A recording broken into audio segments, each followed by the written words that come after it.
In April 2026, the 15-year rule of the All India Trinamool Congress ended in a decisive electoral defeat. The results delivered a shock to the Indian political system.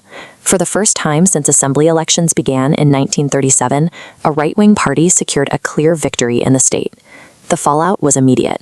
Mamata Banerjee, the incumbent chief minister, lost her own seat and her party's majority, yet she refused to resign her office, alleging severe irregularities in the conduct of the vote.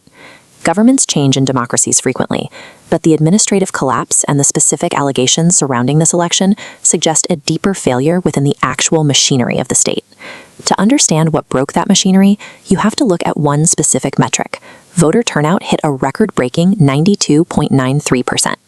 This chart compares eligible voters to actual turnout. Just before the election, a revision program deleted roughly 9 million people from the rolls. That 12% drop in the total electorate occurred right alongside a record 92% turnout. In most elections, deleting millions of names suppresses turnout. Here, the exact opposite happened.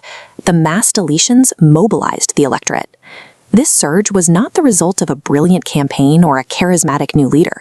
It was triggered by the deployment of an untested piece of software by the Election Commission of India. To see how a 15-year government collapsed, we have to examine the technological error that inadvertently drove millions of voters to the polls. Months before the polls opened, the Election Commission of India launched the Special Intensive Revision. The objective was routine: update the voter rolls and remove invalid entries. The problem started with the foundational data. The Commission digitized physical voter lists from over 20 years ago in a rush, without running tests to see if computers could actually read the degraded records. This flowchart shows mapping. To keep their rights, active voters had to prove a direct link between their current identity and digitized 2-decade-old records. When computers couldn't match them, voters were labeled unmapped, forcing them to submit physical evidence to maintain eligibility. By tying basic rights to a rushed, unverified data project, the Election Commission created the conditions for a statewide crisis. Then, the Commission activated an opaque software algorithm. Its purpose was to find logical discrepancies in the mapping data and flag them automatically. This map shows the scale of the first software run. The state is flooded with warnings as 1.31 crore voters are flagged as suspicious. That is over 17% of the state's entire electorate. The administrative system immediately buckled.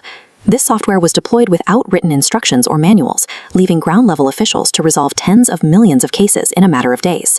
As the system stalled, the Commission quietly tweaked the algorithm mid-revision, lowering the suspect list to 95 lakh. Booth-level officials were left to work with personal discretion rather than any established protocol. Treating millions of voters as algorithmic anomalies within a black box system stripped away public trust and generated intense anxiety. The human impact of this chaos was significant. By the end of the revision, 6 million entries were wiped from the rolls, mostly categorized as absentee or deceased. Marginalized communities, including Muslims and refugees, viewed these mass deletions as an existential threat. Residents feared that removal from the voter list was the first step toward losing government benefits or the right to remain in the country. Against the backdrop of the new Citizenship Amendment Act, these public fears intensified. Rumors spread that losing voter status meant losing the ability to prove one's citizenship entirely. This created a boomerang effect.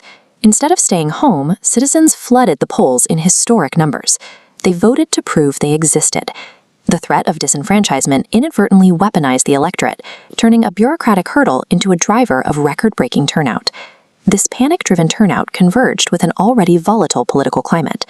Simultaneously, explosive social issues had pushed public anger to a breaking point.